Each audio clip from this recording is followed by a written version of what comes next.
Esther Igbekele o JP ẹ bá ń pariwo ògo pọ̀ lórí ẹ̀ kí n gbọ́ o ògo pọ̀ lórí ẹ̀. Happy birthday to you o ìránṣẹ́ Olódùmarè lágbára Ọlọ́run ọba wa tó ṣọ̀pọ̀ ọdún láyé. Kórí jẹ́ òpẹ́ kórí jẹ́ òótọ́ kórí jẹ́ òtẹ́lẹ̀ yìí pẹ́ ò ládùúrà gbogbo wa lágbára Ọlọ́run ọba àbí àmọ́ kúkú ló jẹ́ fún gbogbo ayé. Mo ti ṣọdún èyí náà ọdún tí ń bọ̀ àtúbẹ̀ láyé abẹ́ láyé abẹ́ lálàáfíà ara lágbára Ọlọ́run ọba òní báwọn kùrìkùrì kọ́ báwọn dídòyà. Gbẹ̀ngà ló gbé mi débi Gbẹ̀ngà state manager láti ìlú Àkúrẹ́ olóyè mẹ́wù ló pé kí n wá kí ẹ kú ọdún. Oníṣẹ́ rẹ̀ Esther Igbekele tẹ̀lé òun olóńlànà bá ní mọ́ mo sí. Ó ní JP tẹ́ẹ̀rí òun ó ní wọ́ládùn bá ní mọ́ mọ̀ yá.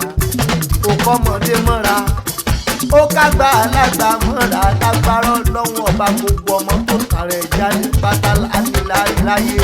Owó máa tù owó máa mo sì sí lágbára Ọlọ́run ọba kó sígbà tí wàá lò láyé òní mọ́ sáré ọmọ láéláé.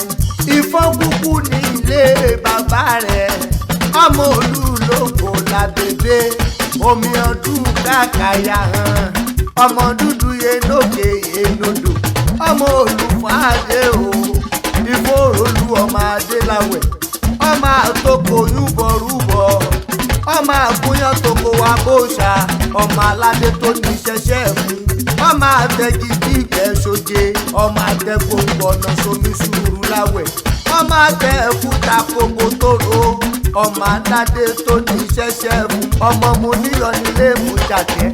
Esther Igbekele o ti ṣọdún èyí náà ọdún tí ń bọ̀ ìgbàlè rẹ̀ ilé ni àwọ̀ òlé rẹ̀ ilé ni ẹni bá ní òkú láṣáájú ẹ̀kú tábàlà mọ́yàn lánàá àmọ́ ẹnu lẹ́sẹ̀ fi pè kúrò ojú ọ̀nà. Màmá orí pọ̀rọ̀ rẹ̀ tọpẹ́ o lọ́wọ́ Ọlọ́run tó pè ọtọrọ níṣẹ́ ọba àjọkẹ́ ayé ọba àṣàkẹ́ ọ̀run ọba tó ń pè lájò tó jẹ́ nílé ọba tó ga nínú ọlá ọba tó fẹ́ nínú ògo àwọn lórí àparí irun lórí àwọn dàda ẹni lẹ́yìn ìránṣẹ́ rẹ̀ kúkú ni ọ̀yẹ̀kọ́ ọmọ dúpẹ́ lọ́wọ́ Elédùmarè lójoojúmọ́ tó dá ọ sí. Happy birthday to you o Esther Igbekele mi JP long life and prosperity. Gbẹ̀ngà state manager látàkùrẹ́ olóyè mẹ́kùn mo jíṣẹ́ tó rán mi Esther Igbekele.